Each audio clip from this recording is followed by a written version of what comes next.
Hello, everyone. Welcome to Tarnished Bronze. We're here for Invasion Issue 2, Battleground Earth. And Patrick, is this the Todd McFarlane, Keith Giffen co-authorship that everyone has been dreaming of for years?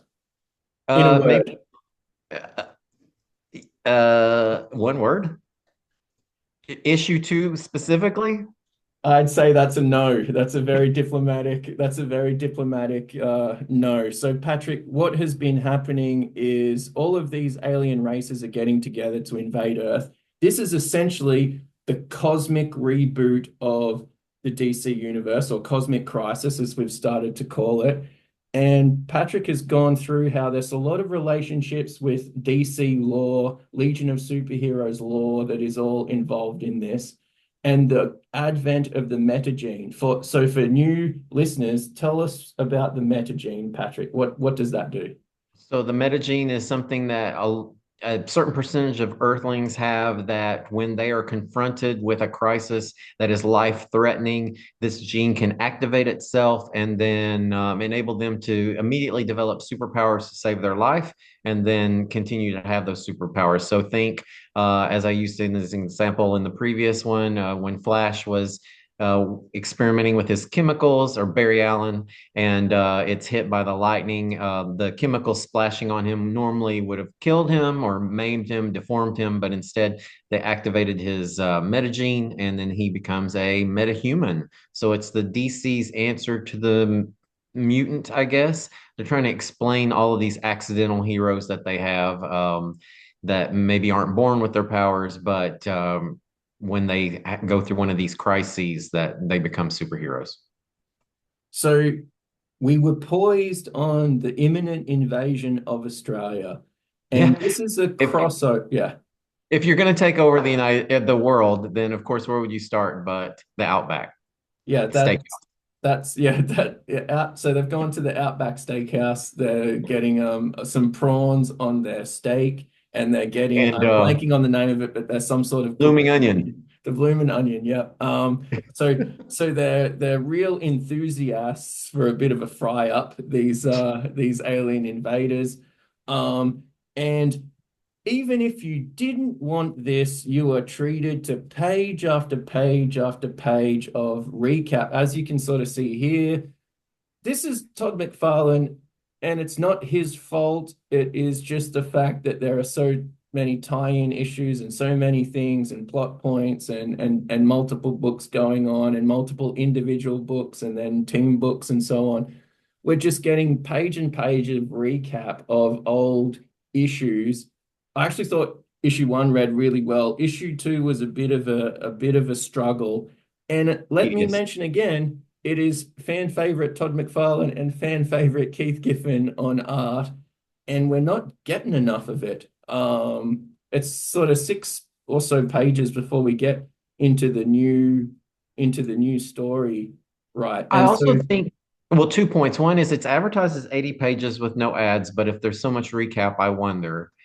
Uh, Actually, 3 points. Second one is there's more filler in this one, I feel, yeah, to maybe just expand the page count and get to the next issue. And then what was my third point? Maybe I forgot. I'm not really sure if they met their quota with that, but yeah, it was a little bit more tedious, I think, than the first one. There's a little bit too much. I remember what the third point was. A little bit too much forced exposition, I think. Like, I don't know that we need to know, have a panel with the four leaders. There were certain things that I took in my notes because I really took voluminous notes, as you know. These kind of got out of hand. And so if you want to do a callback, Patrick is like Cyclops doing his notes at the end of a mission, and Marvel Girl or Jean Grey is just getting really angry because no one needs to be doing this any Yeah. notes. I'm divorced. I'm being divorced by humanity at this point because my notes were so egregious on these three issues. But some of the things that I had written down that were directly introduced as something that maybe should be important, right? was never really used again. Like, who is this minor character who's the leader of the US forces, like, or the world forces? I keep saying, I do not think that I'm not that Amorocentric that I think the US is the world. I apologize. I understand it's the world forces. I think the character is American. But anyway, yeah, some of that I don't think was really necessary for the story. So I don't know if it was padding or, it's such a big work that maybe it's kind of hard to keep it within the guidelines a little bit there. Yeah, it's a missed opportunity because this is another one of those issues that we'll be covering in Tarnished Bronze, which is maybe less than the sum of its parts. Maybe a Uh, little. like we'll get into it. McFarlane has already done 80 pages last month. He's done 40 pages of Hulk and Spider-Man, and in this one it sort of shows. So he's only on half of this book. Keith Giffen will take over halfway through, and while his art is very good and he does some of the inking and some of the stylistic sort of stuff that Todd McFarlane is known for, we this story is so divorced from the narrative that was exposed in issue one, I think that it can't help but come across as a little bit disappointing. Now, had I read this at age 8, I would have been rereading and rereading this because it does have a lot of nuggets in it. Just like last issue had a lot of nuggets about DC, but also had a strong narrative structure. This one has a lot of nuggets about DC, a lot of cool character moments, a lot of cool art, to be honest, but it just doesn't hang together as well. And we've got our invasion of Australia, which kind of plays out as one would expect. They meet a little bit of resistance, but it's a vast emptiness, and they soon have Australia as their kind of base. Superman is he's being a bit of an agitator, which is a cool, he's not a Boy Scout. He's got a bit of edge to him, the Superman in this particular iteration, I guess. Patrick, what did you think of the first sort of chapter or the first half of this book? Oh, well, my first impression was that the splash page that finally opens the story was a bit sad when you compare it to, some of the splash pages that you would see in Crisis. They didn't really even have enough characters to kind of fill the floor of the headquarters that they were in. So that was a little bit sad. But yeah, I also didn't really love the explanation of the images of Superman approaching the enemy ship. Is a there's a lot of, I think you always say, show me, don't tell me.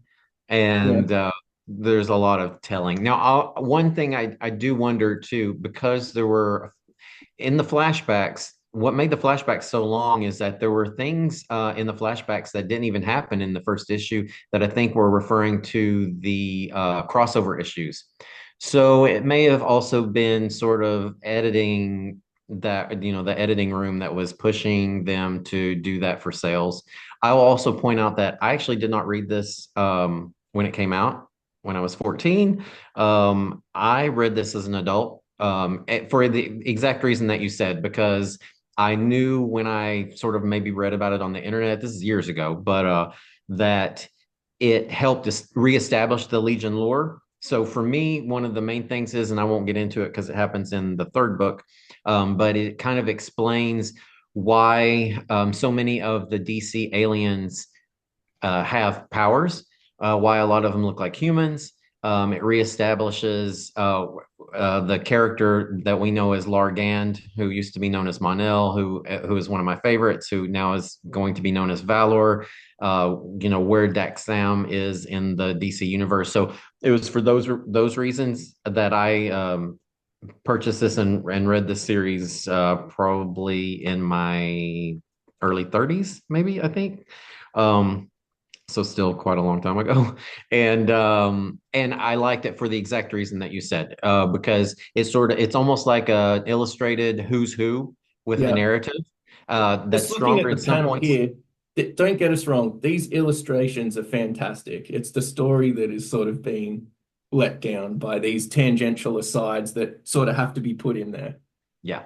So, like I said, the narrative is strong in some places, and then some places it's a little bit of a retread, and it means maybe it feels a little bit like they're spinning their wheels just a bit to get to where they're going. But yeah, you're exactly right. You can't really fault the art in most of the places. As I mentioned, I think to you separately, there were some places where I didn't like the McFarlane art as much. It was giving me a little bit of Gil Kane, maybe, or Milgram. And you explained to me, because this is something I don't really have a great eye for, that you think that maybe the inking was different than the first issue. So the first issue had three inkers, and the one of which being Todd McFarlane. The second issue has Todd McFarlane on art, but I think, like I said, he's been just over 100 pages that month, if not approaching 120. And then this month he's doing this half, which is still 40 pages plus whatever else he's doing, maybe Infinity Inc. or Incredible Hulk or Spider-Man. So it's just a lot of volume. And I think, the poor guy's just running on fumes here. You notice it's a little bit flat, which means to me, I think it's the ink job is one of these sort of traditionalists. But if you blend the traditionalist with the dynamism, you get something which isn't quite as good as either. And I think that's what is happening here. Whereas the Keith Giffen part of the book, which we'll get to in a little bit, which does have more of the cinematic space opera stuff in it, it has that classic Keith Giffen, but the inking is bringing some dynamism that maybe is trying to ape that first half of the McFarlane style in order to make a coherent read. I had actually forgotten how much I liked the art in the first book, because I remembered the beginning of the second, that there were some, not the whole thing on it, Yeah. honestly. So it kind of varies a bit for me, at least. But yeah, when you get to chapter three, I was like, ah, it was like getting into a hot bath or something. Like, it was very great. So, there's still a lot of dynamism here. And I mean, we're gonna get into this later, but you notice the capes. So I mean, Todd McFarlane can draw a hell of a cape, and you can see Superman here. I don't know what part of the story is. To be quite frank, I've forgotten what the hell happens in this episode mostly, but who is Superman trying to recruit? Is he Okay, these are the Daxamites that have been okay? sent to observe the war. So they've discovered that they have powers in Earth's atmosphere, and they've pledged to not take part. Then they kind of go both ways, right? First, they battle Superman, and then at a certain point, they begin to suffer from lead poisoning, which people in the know will know that at this time, at least, Daxamites were vulnerable to lead in the same way that Kryptonians are vulnerable to kryptonite. And Superman saves them, whereas the Coons left them to die. And so that kind of turns the Daxamites around. I think this whole thing happens in this issue, Yeah. Yes. because they're shocked that Superman would save them, and the Coons, who are supposed to be their alliance members, would leave them to die. But I kind of thought that was a little silly, because they're an advanced race. They're spacefaring, and they don't have the logical skills to realize that they're part of an alien alliance that has gone to a sovereign planet to destroy it and enslave its inhabitants. And they think that those people have some sort of honor. So there's a way probably around that in the writing, but it wasn't taken. That's all I'm saying. Yeah. Again, 80 pages is a lot, though. So maybe if we could just step back from that and say, this is a little bit rickety, let's say, the Yeah. plot in this Yeah. one little part. Again, I don't like to be somebody who criticizes and tears everything apart. I truly am not here to do that. But in this instance, I was like, oh, you're shocked that the people who are so warlike and all they've done is speak contemporaneously about destroying people and build weapons they've murdered, and you're observing all this, and then you're like, oh, they have no honor. It's like, yeah.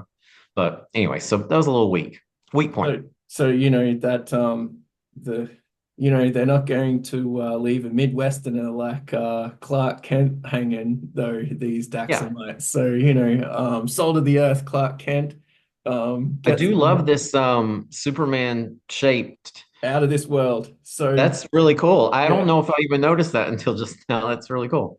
yeah, just some beautiful panel ship here. And so there's a lot of outback here. Melbourne is a pretty long way from the outback, but nonetheless, that's And what, Canberra that's what it's and Sydney. referred to. In So that's fact, kind of, Australia, a lot, everything in Australia is a long way from anywhere in Australia. That's number one.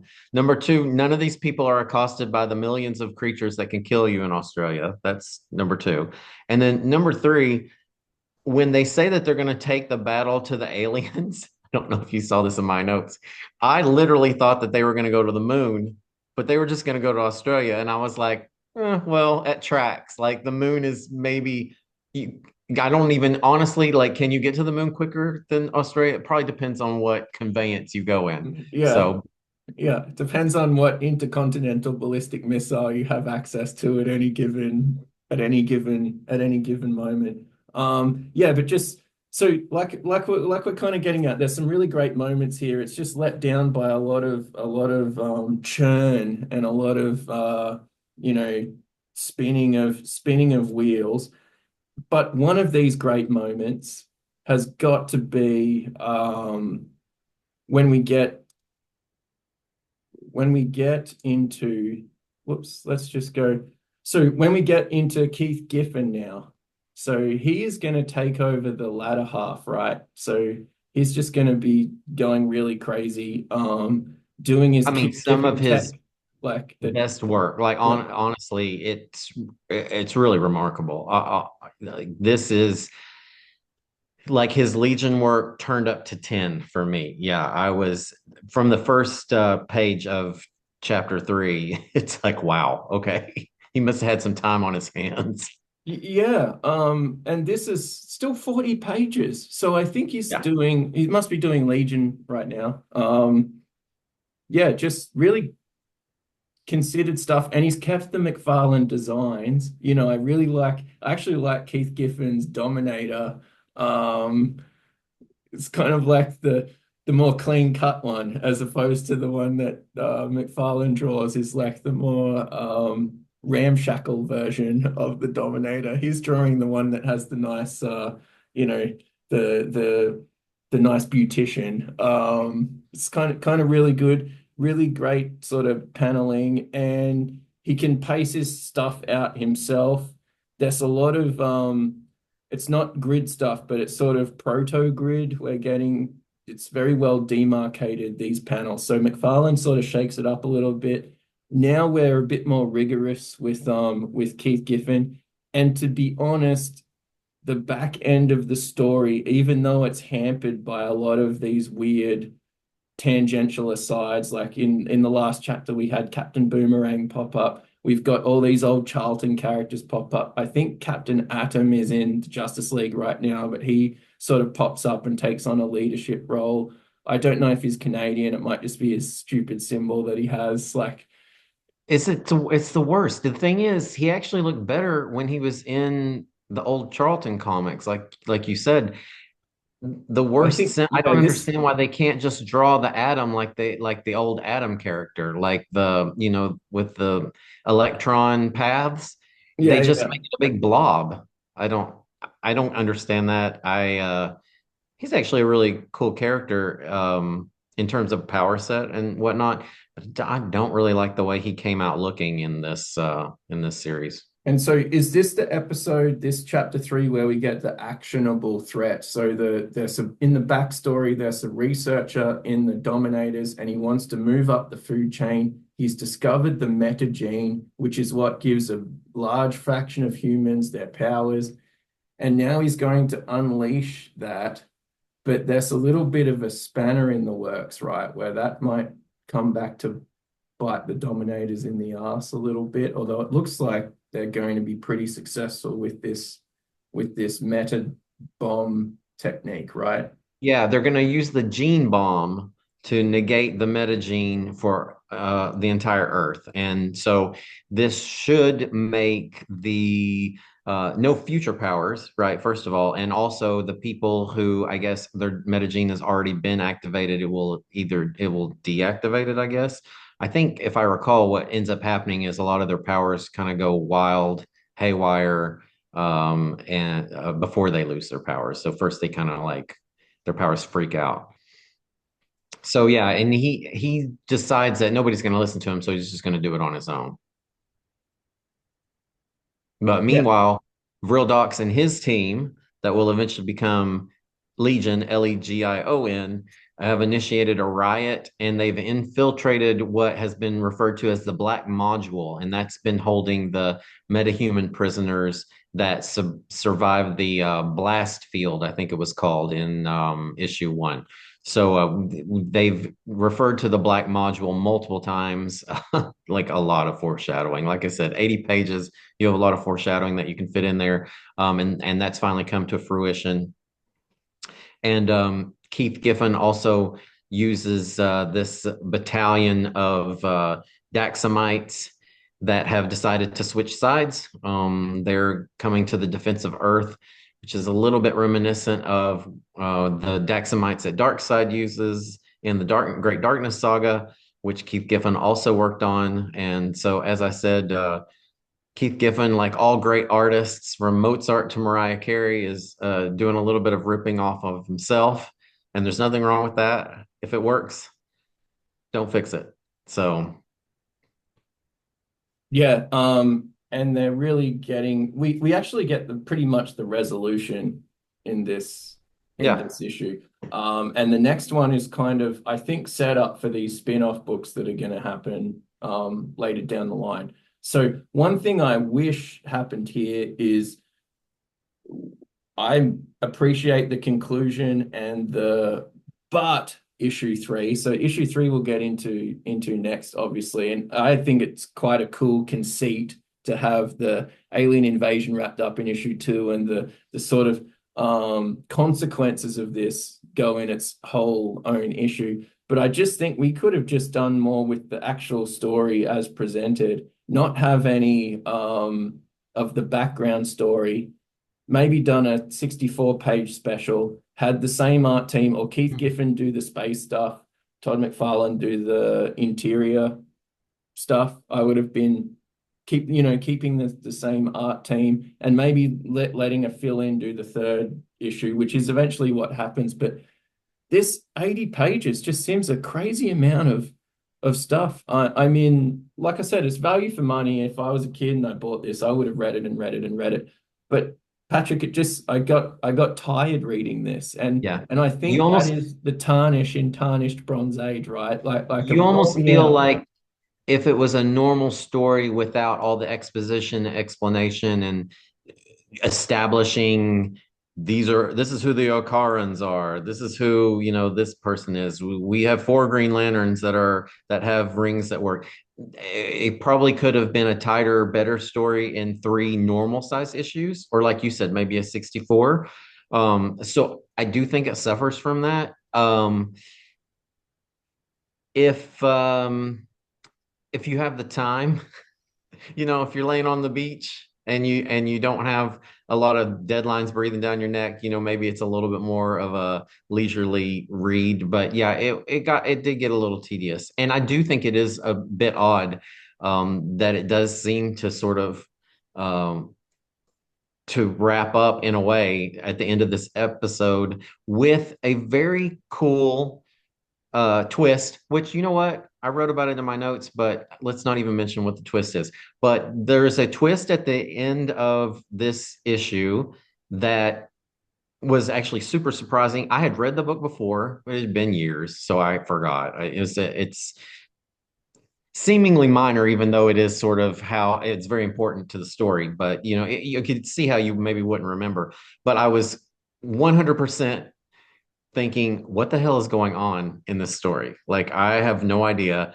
And then I turned the page and I was like, oh, okay, that's cool. So comic books for me I don't feel like they always pull off the twist. I mean, they do it better nowadays than they do. Maybe the Silver Age was very ham-fisted, right? So, but this one got me. Did you have the same reaction? You Yeah, know what I'm talking it seems a bit bizarre, but in character for the author of this story. about? Oh, Like, yeah, that's true too. yeah, Yeah, yeah, yeah.